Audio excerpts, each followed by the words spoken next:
This is the Fifth Estate, coming to you from the Fort Hall School of Government in Nairobi City and Professor Mutahi Nguni. Dear opposition people, allow us to take you to school on a political science concept known as the scissors of power. This will show you why you will lose in 2027. And out of the kindness of our hearts, we want you to know this ahead of time.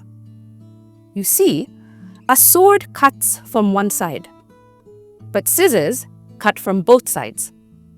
And when the scissors finally close, the cut is clean. You cannot sew the fabric of power back together. If the sword is only one blade, scissors have two blades. And Ruto has fashioned the two blades of power cleverly. But what are the two blades of Ruto's scissors?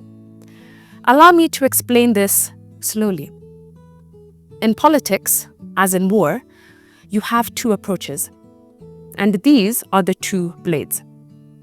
The first approach is called attrition. The second is called maneuver. Attrition is about destroying your enemy without mercy. It is vicious. It is about speed over depth. But maneuver is about destroying your enemy slowly. It is about collapsing the moral and mental energies of the opponent using minimal force. In the scissors of power, a good politician uses both approaches. And this is what Ruto is doing. If Ruto had used the blade of attrition to manage Babaman, he would have failed. If he had to destroy the enigma called Raila, he would have destroyed himself in the process.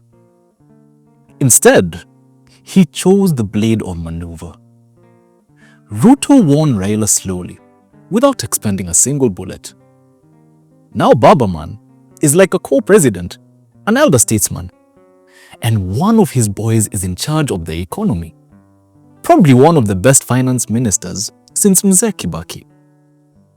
If Ruto used maneuver on Raila, what blade of power has he used on the Gen Z rebellion?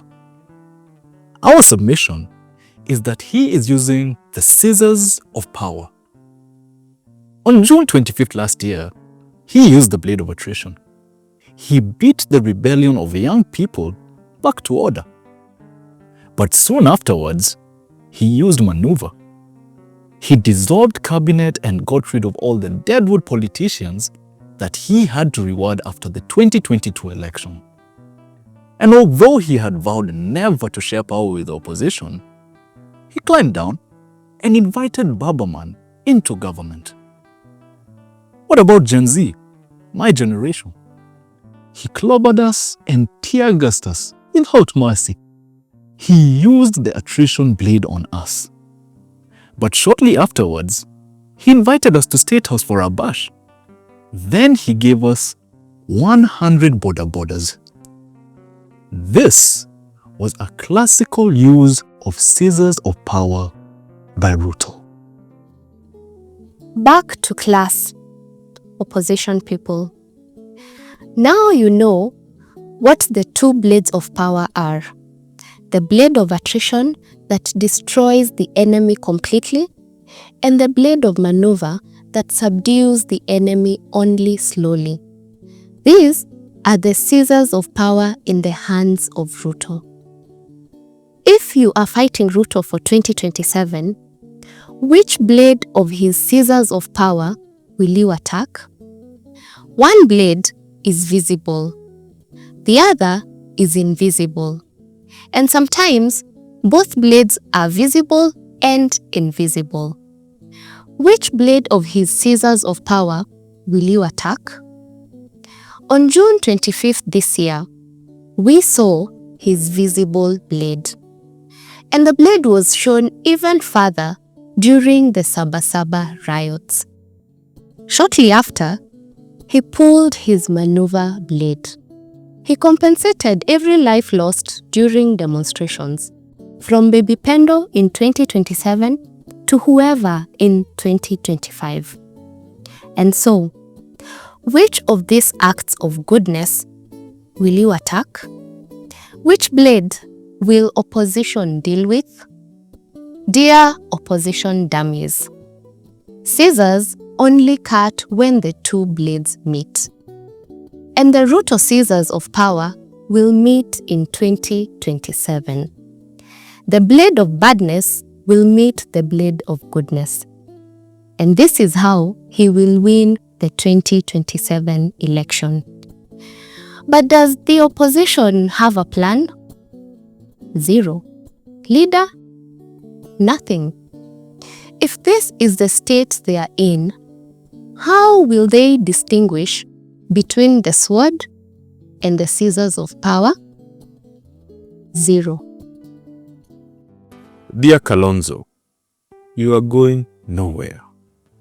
And that is because you are not particularly clever.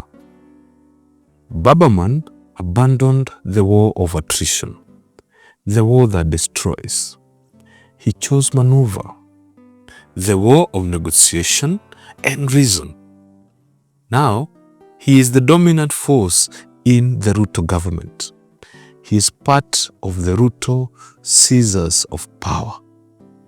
He can destroy if he wants to, but he can also build using maneuver. But you, Kalonzo, don't get it.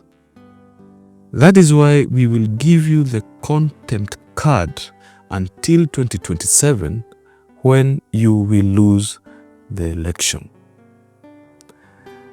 Back to Babaman. When he joined government in 2008, he injected Luo intellectual quotient. Then the Luos created Vision 2030.